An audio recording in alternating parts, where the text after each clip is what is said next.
Okay,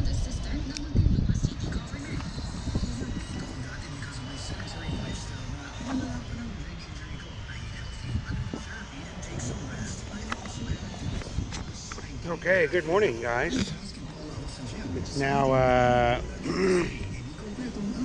Tuesday morning, and I was able to come down here and get a little bit closer look at this ship.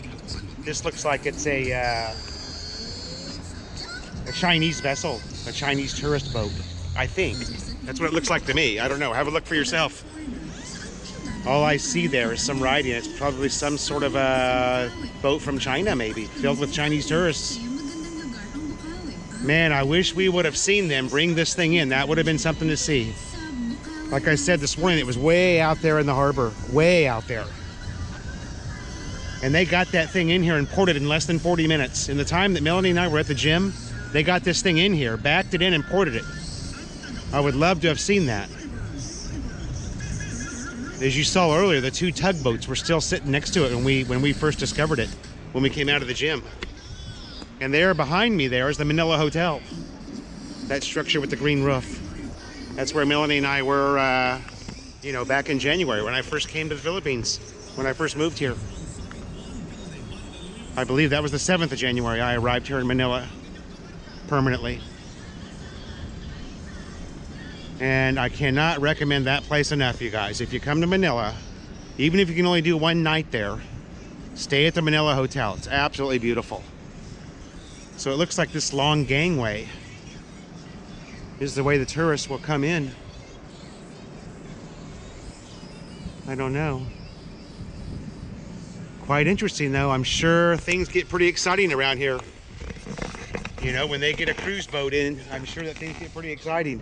Rizal Park is going to be packed today. Manila Ocean Park over here is going to be packed with all these tourists. I bet it's going to be here for a couple of days. And I saw a parking lot over here right next to me. It's filled with buses.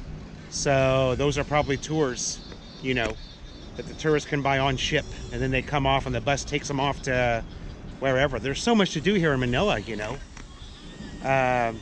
Manila gets such a bad rap from so many people, and yeah, it's congested, the airport's super busy, but the thing is Manila's very manageable as a city.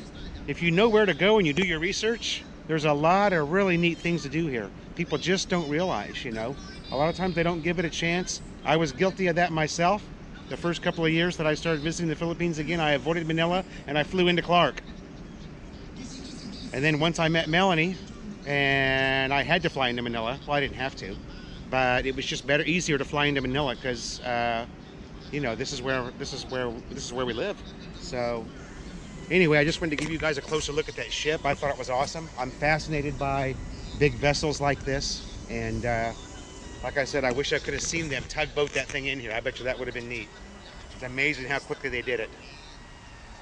The kids are back at the hotel over here. That's the H2O. And we finished breakfast and they wanted to go for a swim, so we're letting them swim for an hour. And then we're gonna head back home. Take a walk back through Rizal Park, jump back on a UV Express and head back home. So that's pretty much the end of our H2O Manila Ocean Park adventure. Thanks you guys for watching. I know this was a long video, probably one of the longest I've ever done, but it sure was a lot of fun. And I recommend it highly. Oh, by the way, just so you guys know, we got a package deal there for 5 people. It was 16,000 pesos. That's about $320, okay? About $320. And it included basically free dinner, free breakfast, 5 different shows throughout the park for yesterday. And there was also some spa credits. Now, we never figured out really what that amounted to, but the spa was expensive. The spa was almost, I think it was 1,000 pesos for a 1-hour massage, okay? And in the city where we live, it's 200 pesos for a 1-hour massage. So I imagine it would be neat to use those spa credits. We never figured out what they amounted to, though. But anyway, just so you know, I wanted to give you the price of what we did. So it was basically $320 for us to have a 24-hour adventure for 5 family members and 2 free meals. And the dinner last night was awesome. And the breakfast was a breakfast buffet, as you saw. I did a video of that. It was really good too. Highly recommend Manila Ocean Park. It's a lot of fun, not super expensive. And thanks again for watching, guys. We'll see you again on the next one. Bye now.